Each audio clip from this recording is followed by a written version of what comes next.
Welcome to Talk of the Town. I'm Sarah Curley and joined in studio today with Bryan Potts. He is the owner of JDOG here in Keller. We just met through the Keller Chamber. Fantastic speaker, by the way. Thank you. I just loved your talk. You're so passionate, and thank you for your service. You're a veteran of the Army, and I just really appreciate what you've done to serve our country. Thank you so much, Bryan. Well, thank you for having me on the show. Let's talk about your story, and now with JDOG, but you had a background in our armed forces, and you've traveled quite a bit. So let's unpack it all. And I met your beautiful wife, and you have a sweet, adorable grandson, and so many things happening. And just absolutely love your integrity and honor and commitment to our residents. What areas do you serve? Okay, so as far as service areas, we're a franchise, so we have certain zip codes that we do. But of course, it's much easier to go by the cities. So, of course, we do Keller, which is where we're based out of. And then we'll go over to North Richland Hills, Colleyville, Grapevine. We'll head up towards Flower Mound and then swing down just below Lantana over to Justin, and then go down to Hazlitt, Alliance, and then, of course, all the cities in between. So Roanoke, Trophy Club, North Lake, South Lake, West Lake. Awesome. That must keep you so busy. It does. It does. It's a great area. Unpack a little bit about JDOG and how you serve your areas here, and then we'll talk about your military background and some of your stories. Well, we've got four main, what I call business lines within JDOG. So we'll do the junk removal, we'll do demolition, we'll do hauling, and then also labor services. Bryan, do people have a lot of junk? They No. got a lot of junk they have to get rid Never. of. Never. Not at all. I just work for nothing. No, Do they call you panicked? Like, hey, I've got this mattress. I don't know what to do with it. I mean, how much junk are we talking that is worth your time to remove for people? We'll do anything from single item pickups all the way through full clean outs, whether it's business or residential. So it really doesn't matter. That's amazing. I'm so glad that you know, everything from the mattress, what do I do with this? And now you're throwing out your back, trying to figure it out, but JDOG's got your back, literally. Exactly. All right, so share with me the JDOG story. This is your business that you run here in Keller and the surrounding areas. You got a team behind you? So, of course, after we got out of the military, did a few other things, and then actually got a email from a recruiter saying, hey, have you thought about getting into franchising? Well, of course we had, because, my wife and I, we want to be our own bosses. But what we decided was that, every franchise we'd run into is way too much to get into. A lot of steps and... Yeah, steps and financial backing and everything. I mean, you already have to have a lot of money in order to get into most franchises, which are going to make you money. With JDOG, it was very down-to-earth approach that they took throughout the process where we were vetting them and they were vetting us. It was very smooth, calm. There wasn't like any rush into it. Trish and I were actually going to go up to Maryland again. And then we decided to stay back down here once they told us that there was a JDOG already operating that was looking to sell. So we love this community. This is where we've been for the past 7 years. And so that's where we decided to stay. All right. And JDOG is veteran owned and operated? That's correct. All right. Tell me more. So right now we've got all four, I know there's six, but I still consider four armed services. So we've got somebody with the Army, which is me. We've got a Marine, which is our operations manager, and then two of our drivers. One's Navy, and then the other one was Air Force. That's amazing. Shout out to the team. Thank you for your service, and of course, being a part of the JDOG team. That's just so wonderful. I mean, I'll tell you from the perspective of, trying to unload things and junk removal, you want to make sure that someone you can trust is coming into your home and, doing that service, performing that service. You got kids and so much going on, and your company, and it's a little family run company there that operates with integrity and safety first. Yeah, exactly. So one of the things that we look at is, of course, our company values. So ours are respect, integrity, and trust. And I mean, I basically boil it down to, I don't want anyone coming into my home with my wife and my grandson that I can't trust. So I make for sure that that's part of the hiring process, and that Trish is also involved in it, not just as an owner, but as another perspective to where she can kind of look at it from that point of view a little bit better than I can. All right, share with me some of your stories. And I know you've done a lot of traveling. What was life like with the armed service and with the Army? And what made you choose the Army, first of all? Well, to answer the first question, which was how was it? It was awesome. I mean, it was just the best thing that I could have done, and I don't regret a single day of it. As far as why the Army, my dad was Army, his dad was Army. I mean, I knew that I was going to be in the Army since I was 10 years old. Obviously, I just said something about being generational, but doing that, I went ahead and signed up, and I went off basic training a week after graduation. And how old were you? 18. You're 18? Yep, 18. And all the places they send me to Germany. Wow. So, yeah. Right away. Yeah. And it was a good time. I ended up spending 4 years over there, and then ended up going to like Fort Lewis, Washington for a couple years. Got to be a squad leader there. Amazing. I was a combat engineer at the time, which the story behind that is my dad was an infantryman. He told me, and I won't get into explicitives, but nicely, if I became an infantryman, he would beat me up. How's that? Right. And I knew he wasn't gentle kidding. guidance on what he wanted for his son. and I knew he wasn't kidding. And I was like, okay. So I went and did the next best thing. I became a combat engineer, which is an infantryman with a shovel and explosives. So we both got what we wanted in a way, kind of. Yes. So I ended up doing that for a little bit over 10 years. Then I applied to officer candidate school, became an officer. My first specialty, anyone that knows everybody's favorite guy, is a chemo. So I got to be a chemical officer. Wow. What is a chemical officer? You got to break this down for me. Okay. So what we do is we specialize in defensive tactics concerning chemical, biological, radiological, and nuclear warfare. Wow. So, and again, boot camp is the training that you get to join the military, whatever branch, and then you have specialized trainings that you go to, and then to be an officer, you get a degree? Well, since I was coming in through the military or from the enlisted side, I didn't have to have a degree yet. I had to have at that time 90 semester hours that could be taken towards a degree. And that's on top of working, right? So you're Correct. working and taking those classes. Yeah. What was that like? Sometimes you just get to that duty station where there's nothing to do. And I was at that duty station, so I ended up just taking a course every chance that I could. Fantastic. What a great attitude to have. So I had great squad leaders in the beginning that instilled the right things. I joined the Army so that I didn't have to go to college. And then, of course, I ended up going and ended up, doing the whole step ladder all the way through a master's degree. So. Wow. That's fantastic. Okay, so share with me a little bit more about that job. Okay. The chemical... Yeah, as a chemical officer. Officer, yes. Yep. I was able to work basically staff jobs. It was just keeping a whole battalion trained. Wow. And supplied with the equipment and the knowledge that they'd need.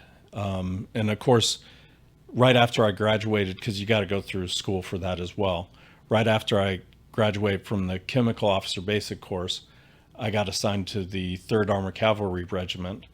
They were at Fort Carson at the time, and 3 weeks later, we ended up going over to Iraq. So wow. We followed the 3rd ID into Iraq and then went over into the Al Anbar province along the Syrian border, and that's where I spent the next year. Wow. What was that like? When you got that call and you realized that's where you're going, what was your first thought?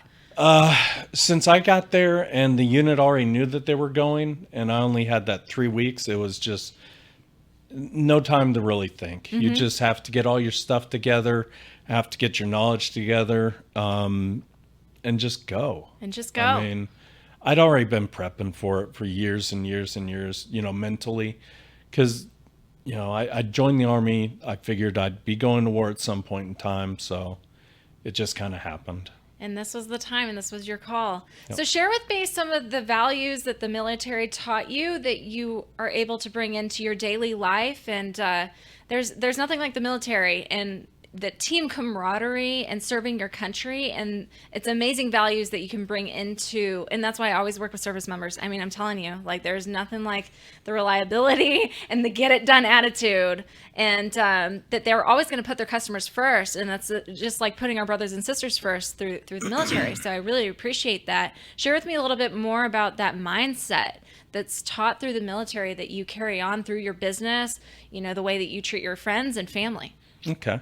A lot of it deals with, and honestly, I learned more from the people that I didn't want to be like than I did from the people that I emulated.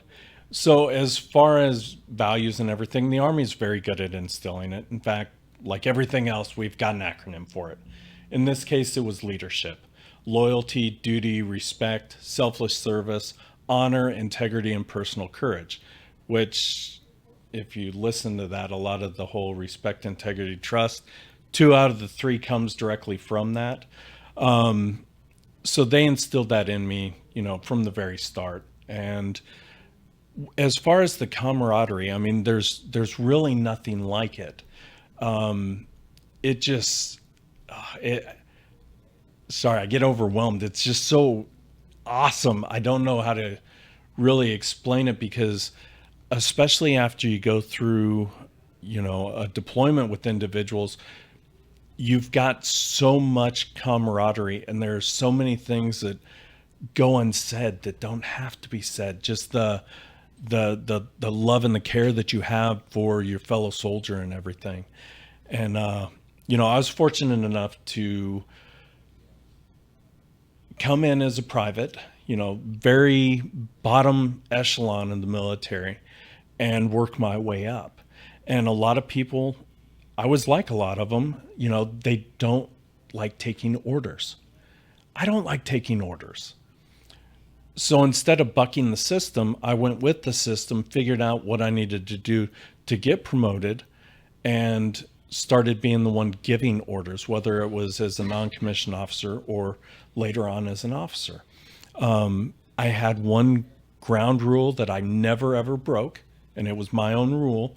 And it was, as I'm climbing up the ladder, I'm going to climb it as fast as I can, but I'm never going to step on anyone. I never used anyone as, you know, any type of rung in my ladder. I couldn't do that.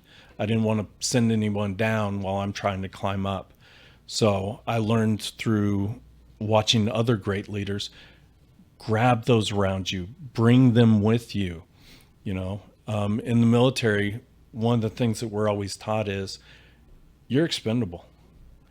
And that sounds like such a harsh lesson, but it's really not. When you learn that you're expendable, what you start doing is you start caring more about the other people around you. And through doing that, one of the things that you do is you end up trying to find that person that's going to replace you. And you train them and you bring them up to your level, so that when you're ready to move up, you've got that person moving into your spot, and there's no issues. There's no, you know, lost communication. There's no gap for the individuals that they're now in charge of. And I really took a bottom up approach to it. I learned a lot from the leaders that, well, sucked. They were terrible. And what I did later on is, when I got to those positions, I did the exact opposite of them. I had a very good career. I enjoyed it. I don't know what else to say. It's just, you don't have I love to. it. Bryan, thank you so much, because you are so passionate and sharing your heart with us. What was it like transitioning out of the military and into civilian life, and when you made that decision? Okay. Well, I had just done a little bit over 21 years, and it just was time. It was time. You know, things were starting to change a little bit with me, with the Army. And the one thing that I didn't want to do was get out after I started not liking the Army, because I didn't want that to ever happen. So I figured after 21 years, I was going to go ahead and put in my retirement paperwork. I put it in for and was granted my retirement on exactly my 22nd year. So it was just special for me, June 1st, 1992, Private Potts goes off, I had hair probably as long as yours, but a lot worse haircut. Good old 90s kid. And then, I came back, and May 1st, 2014, exactly 22 years later, just a full-grown kid, really. One of the last generals that we had in charge of us, he used to always ask, because I worked at the 20th Seaburn Command, and he'd ask everyone, it didn't matter who it was, when you got to the unit, you had to stand up and introduce yourself. And he always asked, what do you want to do when you grow up? And people be like, what? And he'd be like, look, you're still a kid. You get out, you got to grow up. What do you want to be when you grow up? And at that point in time, I really didn't have the answer, because I was still several years from hitting that spot. But yeah. I'm so glad you shared that with me, Bryan. To go from 22 years and now climb a new mountain, and you married your high school sweetheart in the meantime.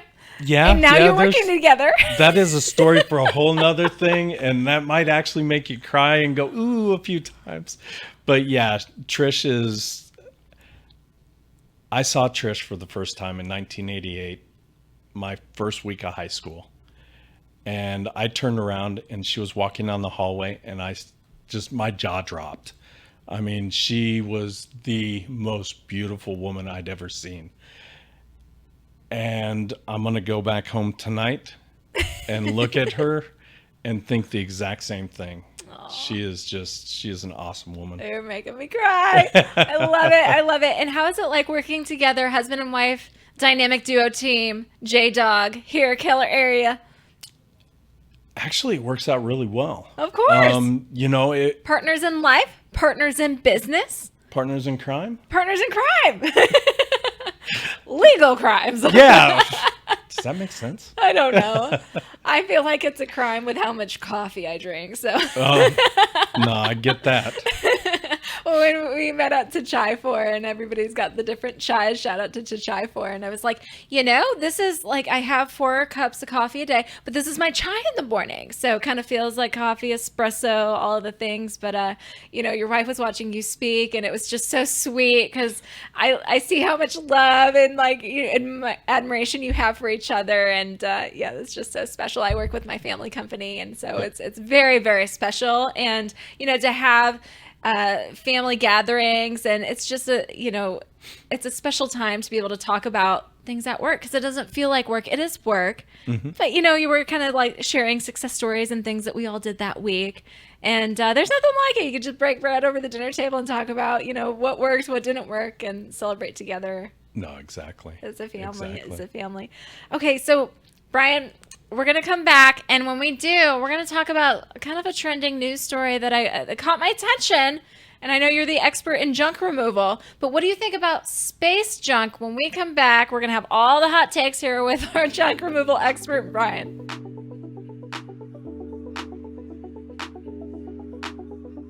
This show is brought to you by Real News Communications Network, your digital destination for video podcasts, produced by media and podcast experts. And we're back. All right, so the space industry, this is straight from spacenews.com, is undeterred by congestion and debris. What is it all about, this space junk removal, and why is it important? So here in Washington, more than 6,000 satellites are orbiting the Earth. 33,000 are projected to launch over the next decade. So, to my understanding, satellites, right, they go out there, and they're like monitoring things. That's what the satellites do.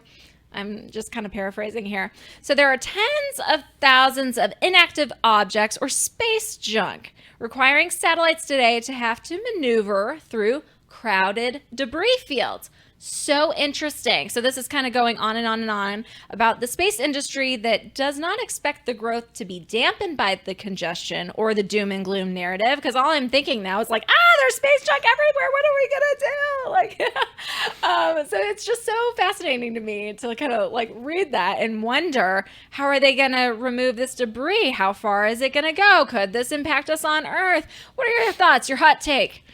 Nobody's consulted me on this yet, which might be a good thing because we don't have transportation to get out there, but our service is out of this world. I love it, Bryan. I think the biggest thing with all this is it's going to come down to cost. I mean, really, that's what most things do, or most things do come down to cost, but that's really what it's going to be. Space junk is an issue. Some of the smaller items, as they orbit the Earth and everything, and they get pulled into our gravitational field, they're going to go ahead and burn up.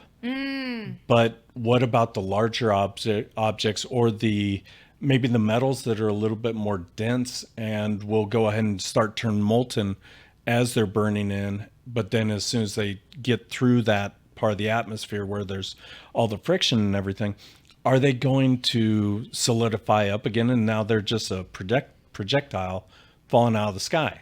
Oh my gosh. There, I added some some new context ideas to you. Well, I think that this is something to really kind of keep an eye on. And I would agree, you have out of this world service with JDOG. What are some things that we can focus on here on Earth in terms of the junk removal, and maybe some cautionary tales, if you will, of people that are trying to do it themselves and dumping and all of the things that they shouldn't be doing, and why to hire JDOG? Okay. Well, I think one of the biggest reasons to hire JDOG is the reasons that you've already stated. If a customer does it on their own, they do, are they physically capable of getting that item, not just out of the house into the curb for somebody, but safely out of the house into the curb? Are they going to end up dinging their walls as they're trying to get a refrigerator from upstairs to downstairs, and then having to pay the repair costs for all that stuff? And doing it safely. And also, when we're thinking about even to tie into the space junk, what does this do to the environment if you're not dumping safely, and what you're doing with it? I know that can be a major problem. People are just throwing stuff everywhere. It's not going to impact me. It's not going to impact me. How does this impact our environment, Bryan? A lot of the items that are getting dumped, the reason why we're putting them in the landfill is because they don't decompose quickly. So a lot of them aren't organic based type items, and even the ones that are organic based, they might be long lived. So they need to be dumped in an appropriate place so that the ground is already prepared, not just like packed down and everything, but usually a lot of these landfills have various layers of plastics and stuff like that to contain any leaking items. So for example, mercury. We all know mercury is a big no-no, but mercury's in a lot of items that people don't think about, a lot of the older light bulbs and such. So we want to make for sure that those aren't going to landfill, or worse, getting just thrown off on the side of the road, because that some landfills won't take them. Interesting. And, so if you're just trashing them on the side of the road, you don't have to deal with it, but somebody's eventually going to have to deal with it. And, how does that end up, once again, coming back to cost? It might not affect you today, but if you've got a spot, down at the bottom of a ravine where there's lots and lots and lots of, say, tires and mattresses and everything go, somebody's going to have to go out there and pick it up at some point in time. And it's probably going to be the city or county that ends up sucking up that bill. But who ultimately ends up paying for that? Exactly. So share with me here in closing just some tips on some of those household items, of how to safely dispose of those, and some of the things that we may not think about hiring a junk removal service company to handle for us, but what you guys do. Let's start with batteries. What do you do with batteries? Okay. Can I just stick them in the trash? No. Batteries, depending on what like type the AA's that my kid's done with the toy? Yeah, I mean, if we're not going to end up actually going through each toy or whatever, but if we do find like batteries in a dresser drawer or whatever, as we're doing a clean out, then we do separate those. And why is that important? Well, just because, once again, the materials that they're made of, and I'm not going to say I'm a battery expert, I just know that some of the materials are recyclable, some of the materials are hazardous. And you can do stuff like take them over to, I think Best Buy has a program. And I know like some of the lithium batteries, the Home Depots, you can go ahead and take those over there, and they've got a little spot near the entrance so you can drop them off there. Fantastic tip there. I had no idea. Yeah, sometimes I'll just like stick it in a plastic bag, tie it up, and then try not to think about it again. I hope I'm doing this right. But no, that's so helpful. I can just collect them and send them off to the battery disposal little thing in the Home Depot. That's so awesome. Okay, so what are some of those items that the city's not going to pick up that we're putting on the side of the road, and you may not know what to dispose of that would Mattresses. be mattresses. Got it. Mattresses are probably our number one thing. So mattresses are a pain in the butt. They're light enough that you can usually take 1 to 2 people to put them in. They're small enough that you might be able to use your smaller truck or whatever to get them over to the dump. The thing is, now you're taking your time to get them over to the dump. You're taking your labor to get them over there. And you're also risking the chance of getting a flat tire. So that's one of the things that people don't think about, taking stuff to the dump. The dump's the dump, unfortunately. So what you can do is go ahead and hire JDOG to take care of it. Yes. And we'll do 2 things for you. Number one, we'll take the risk of the back injury. We'll take the transportation. But also, we're not going to put it in the landfill. We've got a recycler that'll come out and pick up our mattresses, and they take them back, and they strip them down, and they recycle all the material. Oh, fantastic. And put new mattresses together. Oh, fantastic. That's amazing. To make recycled mattresses. Exactly. What a great cause. And as an individual, it's not profitable for the company, obviously, to do it on an individual basis. But, we call them up when we get 30 or 40 mattresses that we've stored, and they come out and pick them up. I'm going to give you a nightmare situation. Bed bugs. Do you really have to dispose of everything? And is that something JDOG handles? Like, don't bed bugs get in everything? Like, yes, what happens? They do. What are some other things that can happen that maybe gas leaks, or what are some hazardous, I guess, situations where you need to dispose of everything, and what do you do? Well, definitely the bed bug scenario. I mean, that's unfortunately bed bugs get into everything once they've started. Even the carpet, the fabric of the carpet. Exactly. So then you're ripping up the carpet. What do we do with the carpet? Well, not just that, all your clothes, think about your suitcases. Yeah. All the little seams and everything, they're able to get up in there and lay eggs and go dormant until you end up going on a trip to wherever, and now you're waking them up because they can sense the heat, and now you've spread the problem somewhere else. Nightmare! Oh my gosh. Lice. What about lice? Lice actually not as bad because they tend to stay more focused on the head and body areas. So I don't need to get rid of everything if my kid comes home with lice. I just need to watch it. No, definitely. And with bed bugs, you also need to get a pest control. Okay. But with lice as well. So important. And I'm sure that you're no stranger to dealing with those calls. What do I do? Do I need to dump everything?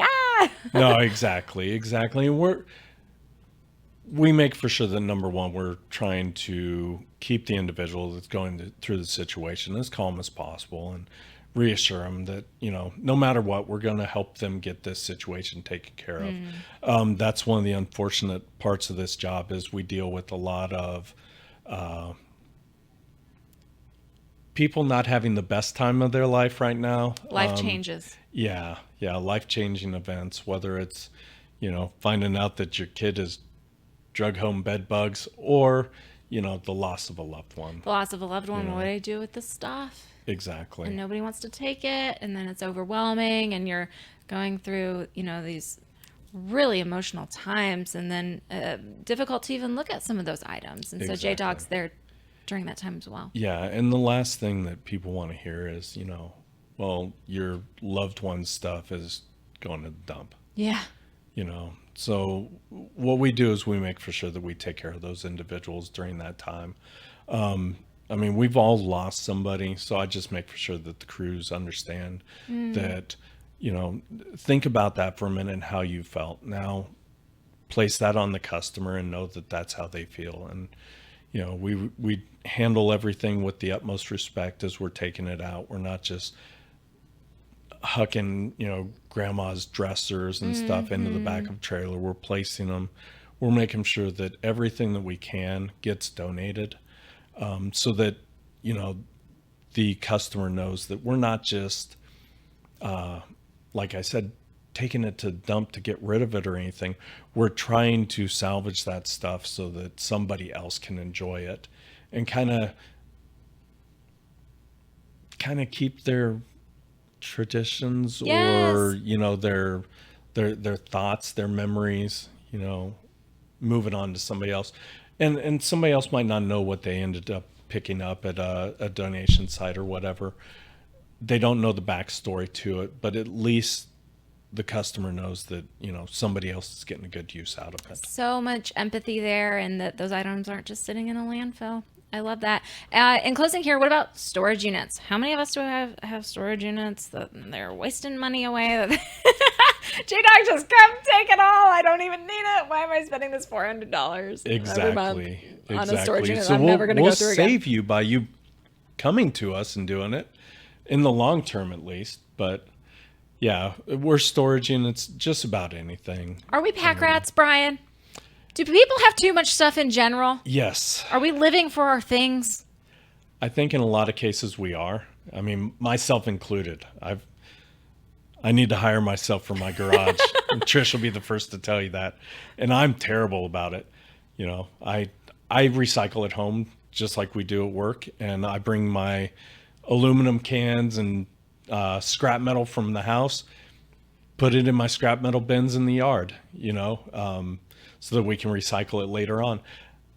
Is it really earning me anything? No, it doesn't. But the thing is that it's the whole idea of the recycling. It's not to make a profit or anything. It's to not have stuff going into landfills. It's to have stuff being reused.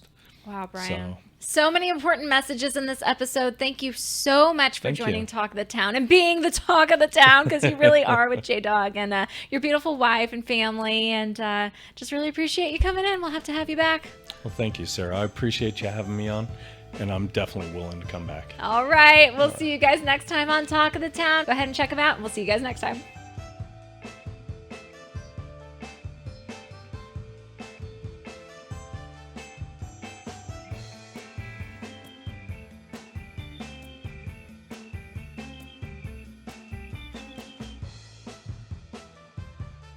This show is brought to you by Real News Communications Network, your digital destination for video podcasts, produced by media and podcast experts.